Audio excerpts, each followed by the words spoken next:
আমার বিয়ে হয়েছে আজ থেকে 13 বছর আগে পারিবারিকভাবে।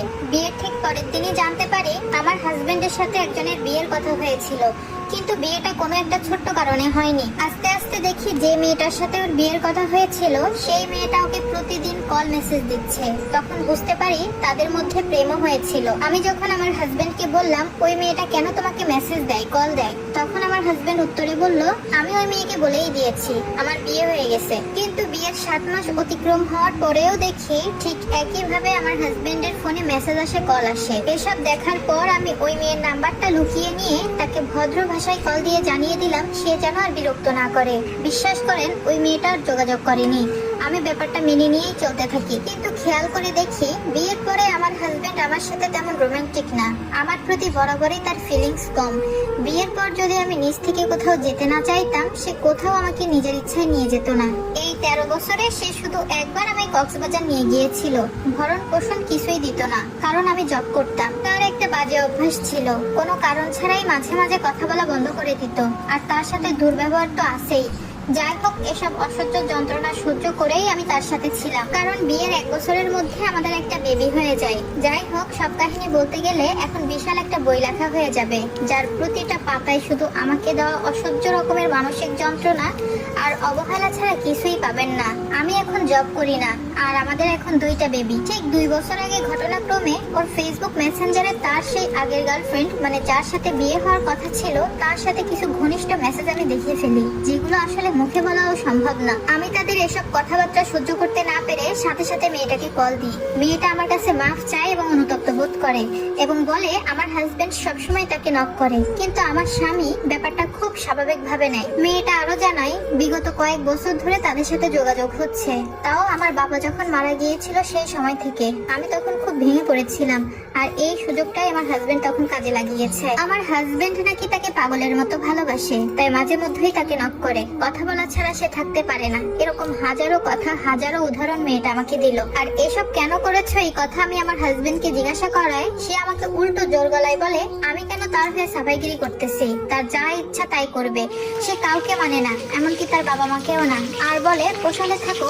না হলে যেখানে ভালো লাগে সেখানে চলে যাও। আমি সেদিন খুব ভালো করেই বুঝেছিলাম বিয়ের আগের প্রেমিকাকে সে এখনো মন থেকে সরাতে পারিনি। সেখানে আমি কিভাবে জায়গা পাবো তার কাছে? লাস্ট 7 বছর ধরে সে বিছানা আলাদা করেছে, কারণ তার নাকি ঘুম হয় না। সকালে অফিসে যেতে হয়, না ঘুমালে তার প্রেশার বেড়ে যায়।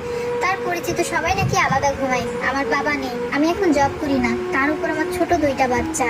আমি এসব কথা শ্বশুর বাড়িতে জানিয়েছি, বাবার বাড়িতেও জানিয়েছি। তারা শুধু বলে মানিয়ে নিতে, বাচ্চাদের জন্য হলেও সংসারটা করতে। আমার খুব কাছের বন্ধু যারা আমার ব্যাপারে জানে, তারা আমার এই কঠিন অবস্থা দেখে বলে যে পরিমাণ মানসিক যন্ত্রণার অপরাধ করেছে তোর স্বামী তোর সাথে, এখন যদি তুই পরকীয়াও করিস তাহলে তোর কোনো দোষ হবে না। কিন্তু পরকীয়ার মতো জঘন্য কাজ করা তা আমার পরিবারের শিক্ষার সাথে যায় না।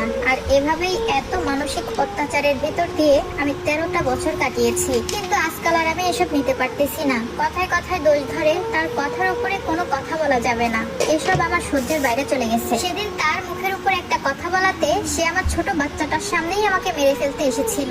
তার চোখে মুখে আমার প্রতি এত ক্ষোভ, এত ঘৃণা আমি আগে কখনো দেখিনি। আমি সেদিন শুধু অবাক হয়ে তাকিয়েছিলাম তার দিকে। কথা বলার শক্তি আমি হারিয়ে ফেলি। আমি তাকে কোনো গালাগালি করি নাই, এমনকি অকথ্য ভাষায় কিছু বলিও নাই। তার সাথে কিছুই হয়নি, শুধু তার কথার পিঠে আমি একটা সাধারণ কথা বলি, আর তাতেই আমাকে মেরে ফেলতে এসেছিল। আমার এখন আর সহ্য হচ্ছে না, দম বন্ধ লাগে। কিন্তু বাচ্চাগুলোর দিকে তাকিয়ে নিজেকে বোঝাচ্ছি, আমার মন বলছে আমি তাকে ডিভোর্স দিয়ে দিই। আর এই ব্যাপারে আমি আমার শ্বশুরের সাথে কথা বলেছি। আমার শ্বশুর অনেক ভালো, সেও আমাকে বলে ধৈর্য ধরতে। আমরা একসাথে নিচেই আছি, কিন্তু সেপারেশনে। আমার 2টা বাচ্চার সে ঠিক মতো খোঁজ খবর নেয় না। আমার আর এসব সহ্য হচ্ছে না। আমার খুব ভয় হয় ডিভোর্সের পরে জীবন নিয়ে। ইদানিং আমার কিছুই ভালো লাগে না। মানুষ আত্মহত্যা করে কেন জানেন? একাকিত্বের জন্য। আমি তাও পারছি না। আমার 2টা সন্তান আছে। আমার স্বামী দিনের পর দিন এখন সেই মেয়ের সাথে কথা বলে, একই ছাদের নিচে এবং আমার সামনে। এগুলো দেখতে দেখতে এখন আমার সহ্য হয়ে গেছে। আমারও তার প্রতি এখন কোনো ফিলিংস কাজ করে না। আচ্ছা আপু, আমি কি তাকে ডিভোর্স দিব, নাকি 2টা বাচ্চার মুখের দিকে তাকিয়ে হলেও সংসার করে যাব? প্লিজ বলবেন। হ্যালো হ্যালো এভরিওয়ান, আসসালামু আলাইকুম। এত সময় যে স্টোরিটা শুনলেন এটা কিন্তু আমার লাইফের সাথে কোনো সম্পৃক্ত না, যেহেতু আমাকে অনেক আপু স্টোরি লিখে পাঠায়। তো আমি চেষ্টা করি সেখান থেকে কালেক্ট করে আপনাদের কাছে শেয়ার করার জন্য। এমন পরকীয়ায় লিপ্ত স্বামী কোনো মেয়ের ভাগ্যে যেন না জুটে, আর যার কপালে জুটেছে সেই জানে সংসার জীবন কতটা কষ্টের।